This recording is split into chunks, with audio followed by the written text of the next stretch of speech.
Hello everyone, welcome to all of you. Idiom and phrases की series में आज ये आपकी 4th क्लास है। इस वीडियो में आपके लिए कुछ दो आपके लिए इम्पॉर्टेंट हैं, अ रेड लेटर डे और at sixes and sevens. A red letter day, a red letter day का मतलब क्या होता है? देखिए, आप नाम से ही समझ लीजिए, यहाँ पे रेड लगा हुआ है तो रेड तो आपके लिए पता ही होगा कि हर चीज़ के लिए रेड इम्पॉर्टेंट होता है। ठीक है, लाइट भी आप देखिए रेड होती है। ठीक है, और आप देखते हैं कि सिग्नल भी जो होता है गाड़ी को रुकने के लिए वो भी आपका रेड होता है। ठीक है, तो रेड तो बहुत इंपॉर्टेंट होता है। तो red letter day, a wonderful, a memorable, happy, important day. यानी कि अगर कोई भी बहुत ही वंडरफुल डे है या फिर कोई बहुत यादगार दिन है या फिर हम ये कह लें बहुत हमारे लिए खुशनुमा दिन है, बड़ा खुशी का दिन है, और या हम ये कह लें कि बहुत ही हमारे लिए बहुत इंपॉर्टेंट डे है, तो उसके लिए हम यूज करते हैं अ रेड लेटर डे। एक तरीके से और समझ सकते हैं कि जो आपके जो पंचांग होते हैं, आपने देखा होगा उसमें जो इम्पोर्टेंट डे होते हैं मंथ के वो रेड कलर से हाईलाइट होते हैं। आपने देखा होगा कई बार उसमें जो है कोई बर्थडे है किसी, है ना, किसी का जन्म दिवस है या फिर कोई और इम्पोर्टेंट है तो वो रेड कलर से वो डेट जो होती है वो हाईलाइट होती है। तो इसका मतलब वो रेड क्या हुआ? इम्पोर्टेंट हुआ।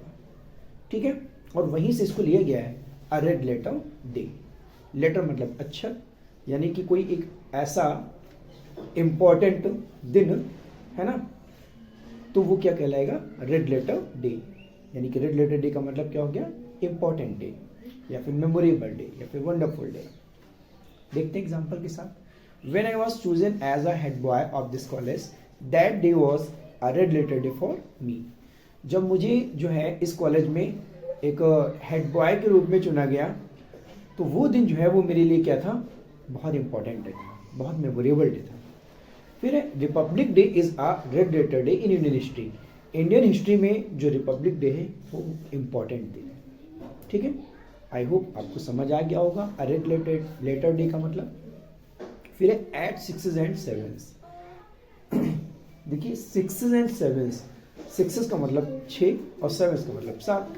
अब ये 6 और 7 का क्या मतलब है? देखिए, इसका जो यूज किया जाता है वो कंफ्यूजन की स्थिति में किया जाता है, या कोई चीज़ बिखरी हुई है या बड़ा क्योटिक है। क्योटिक मतलब होता है बहुत एकदम भीड़ भाड़ है और बहुत कंफ्यूजन वाली सिचुएशन है, समझ नहीं आ रहा है, ऐसी स्थिति में।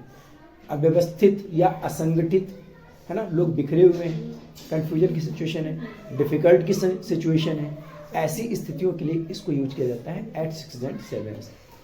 आपने देखा होगा जो आप लूडो खेलते हो उसमें जो पासा होता है जिसमें 6 नंबर होते हैं, 6। जब आप उसको खेलते हो तो अगर सामने वाला आपका कोई साथी जो है वो आपके साथ में खेल रहा है, जैसे आपका 6 आता है तो वो क्या होता है? सामने वाला वो एकदम असमंजस की स्थिति में हो जाता है, अरे ये क्या हुआ, इसके तो 6 आ गए। या फिर 7। ठीक है, तो ये पासे का जो 6 नंबर है ये यहीं से लिया गया है, 6 एंड 7।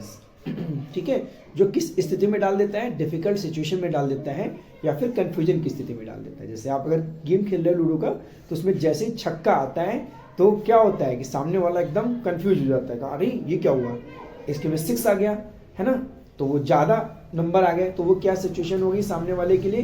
कंफ्यूजन की सिचुएशन हो गई। ठीक है, तो कंफ्यूजन या फिर डिसऑर्डर की जो सिचुएशन होती है उसको हम कहते हैं at sixes and sevens. Example के साथ समझते हैं।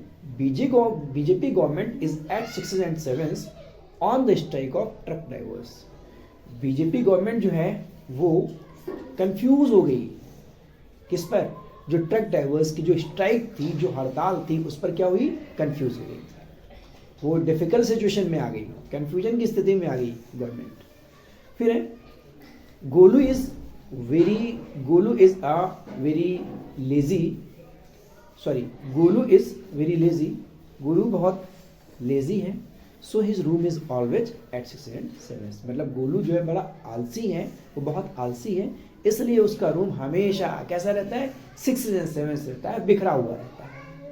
ठीक है, अस्त व्यस्त रहता है, उसके रूम में हर चीज़ अस्त व्यस्त रहती है। यानी कि अगर कहीं पर हमें अस्त व्यस्त का मीनिंग देना है या फिर अव्यवस्थित का मीनिंग देना है या फिर बड़ी कंफ्यूजन की सिचुएशन है या फिर बड़ी डिफिकल्ट सिचुएशन है, इन सारी सिचुएशंस के लिए क्या यूज करते हैं, ऐड 6 एंड 7। ठीक है।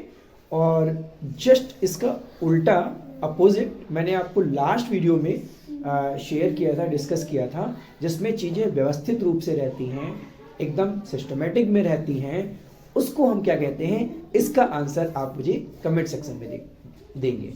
देखना है कि आपको याद है या फिर आप भूल गए। ठीक है। वीडियो अगर आपको अच्छा लगे तो लाइक करें, शेयर करें, और चैनल अगर अब तक सब्सक्राइब नहीं किया है तो सब्सक्राइब करें। ठीक है। वीडियो को बार बार देखें, आपको अच्छे से लर्न हो जाएगा, बिल्कुल भी आपको रटने की ज़रूरत नहीं है। और आपको जब मौका मिले तो आप इसके सेंटेंस जो है वो ज़रूर बनाएं, कमेंट सेक्शन में भेजें, और अगर कोई प्रॉब्लम हो तो आप कमेंट सेक्शन में मैसेज कर सकते हैं। ठीक है। Thanks for watching.